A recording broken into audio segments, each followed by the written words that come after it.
When he was drafted 4th overall in 1997, the next inductee in the player category became the highest selected goalie in NHL history. Over the next 2 decades, this Montreal native proved to be one of the winningest and most durable goalies in the NHL. He was also a 3-time finalist for the Vezina Trophy as the NHL's top goaltender, a finalist for the Hart Trophy as league MVP, and a 2-time Olympic gold medalist for Canada. The Hockey Hall of Fame is pleased to welcome Roberto Luongo as an honored member.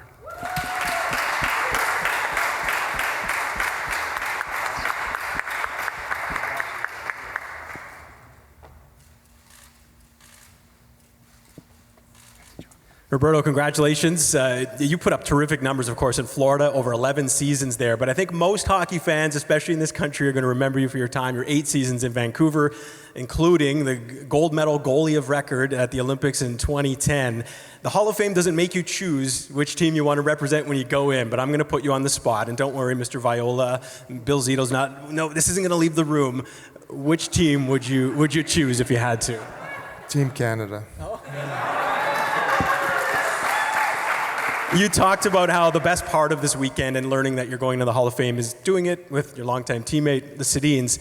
What do you remember about that, like for the first time seeing them? Because I know you played in Florida with some Hall of Famers like Pavel Bure, Joe Nieuwendyk, but what do you remember about after the trade, being around the Twins every day of your life?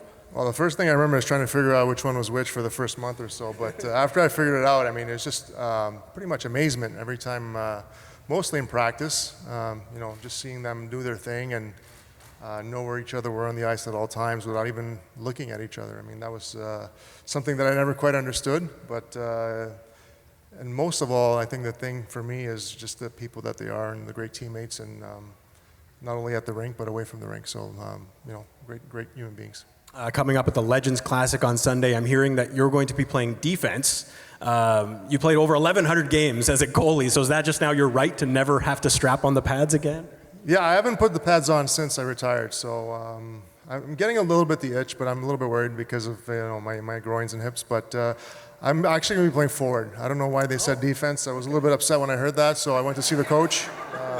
I'll be starting at center and hopefully win the draw against Henrik. And you're a member of another Hockey Hall of Fame. It's the Twitter Hockey Hall of Fame. Actually, you're the president of that. But the question everyone wants to know, will you be paying $8 a month to keep the blue check mark? I don't have the blue check mark. I never had it. So it's part of my thing. I never wanted to be verified. That's how it started, and I kept it that way. And now I look like the most brilliant one of all. Well, no issue there. Yes. Thanks, Roberto. Congratulations. Thank you.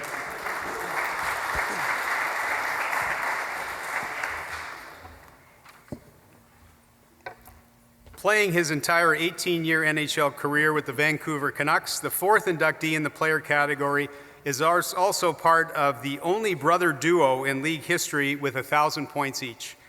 In 2011, this native of Sweden won the Art Ross Trophy as the NHL's top scorer and the Ted Lindsay Award as MVP as chosen by his fellow players. He is also a 3-time Olympian, helping his native Sweden to a gold medal in 2006. The Hockey Hall of Fame is pleased to welcome Daniel Sedin as an honored member. That's great. Congratulations.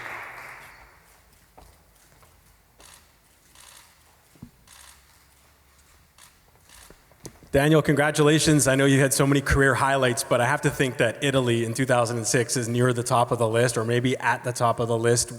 This is the best on best tournament. A lot of people forget, maybe because for Canadians it was a nightmare.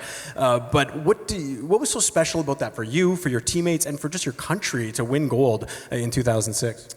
Yeah, both me and Henrik were only 26 at the time, and got a chance to play with Daniel, Matt Sundin, Peter Forsberg, Nick Lidström, a lot of great Swedish players, and we were mostly there to watch and learn, but it was amazing to be part of that team. The celebration looked pretty fun as well. Now, take us back to Boston. I'm not talking about 2011. I want to talk about the draft in 1999. Coming over as an 18-year-old, there was a lot of buzz, a lot of rumor as well that you guys wanted to play together and maybe going to not sign or sit out for a bit to make that happen. But how nervous were you at the time?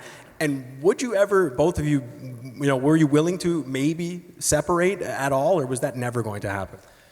I think we never expected to play together. That was kind of what we thought, and when we came over to Boston, that's what we planned on doing, playing on different teams. But Brian Burke and people around him made it happen. So it was special. Congratulations on a brilliant career, and enjoy the weekend. Thank you very much.